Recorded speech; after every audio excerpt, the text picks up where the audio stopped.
और विधानसभा चुनाव में किस तरह का उत्साह है, ये उत्साह इन बुजुर्ग से देख करके हम अंदाजा लगा सकते हैं। 88 साल की ये बुजुर्ग महिला यहां पर मतदान के लिए पहुंची है। 8 बजे से मतदान शुरू होगा, लेकिन आधा घंटे पहले ही ये मतदान केंद्र के बाहर पहुंच चुकी हैं। क्या नाम है आपका? क्या किस लिए आप मतदान करने पहुंचती हैं, वोटिंग करने? बताएं नाम, बताएं नाम।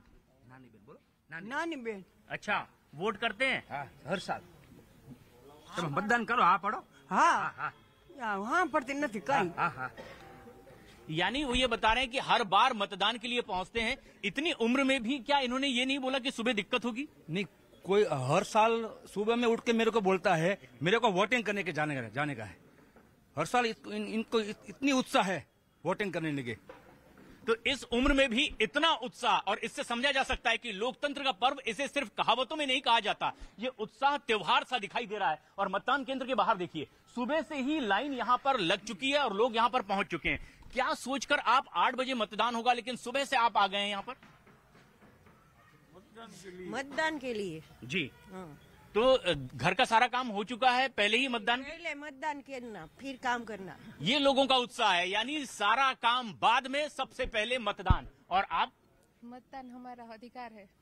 मतदान हमारा अधिकार है। और आप तस्वीरों में भी देख रहे होंगे गुजरात में किस तरह का उत्साह है। और जो बार बार बात कही जाती है, महिलाएं लाइन में सबसे पहले लगी हुई है, और लाइन में सबसे पहला नंबर था 88 साल की उन बुजुर्ग महिला का, जिनका उत्साह। परिवार वाले बता रहे हैं कि मतदान के दिन वो सुबह से उठकर घर वालों को ये कहती हैं कि सबसे पहले मतदान केंद्र ले चलें। जसप्रीत, किस तरह का उत्साह आप वहां देख पा रही हैं जहां भावनगर में आप मौजूद हैं?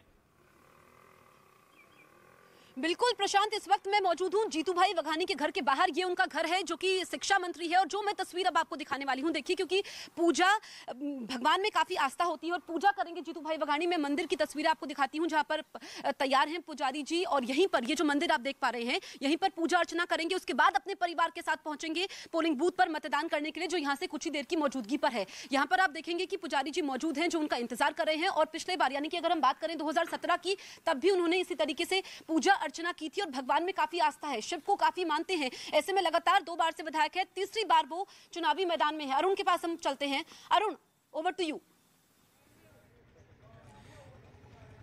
जसप्रीत, मैं आपको तस्वीरें दिखा रहा हूं। यहाँ पर एक बूथ है और मतदाता अब यहाँ पर आने शुरू हो गए हैं। विशाल भाई आ गए हैं। विशाल भाई, आपके हाथ में पर्ची है, जरा दिखा दीजिए एक बार। ये देखिए, ये पर्ची है और ये यहाँ पर वोट देने आए हैं।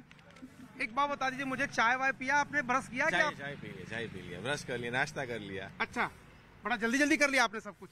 जल्दी उठना पड़ा वोट डालने के लिए।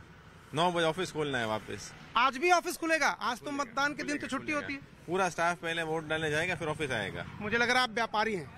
व्यापारी ही हूँ।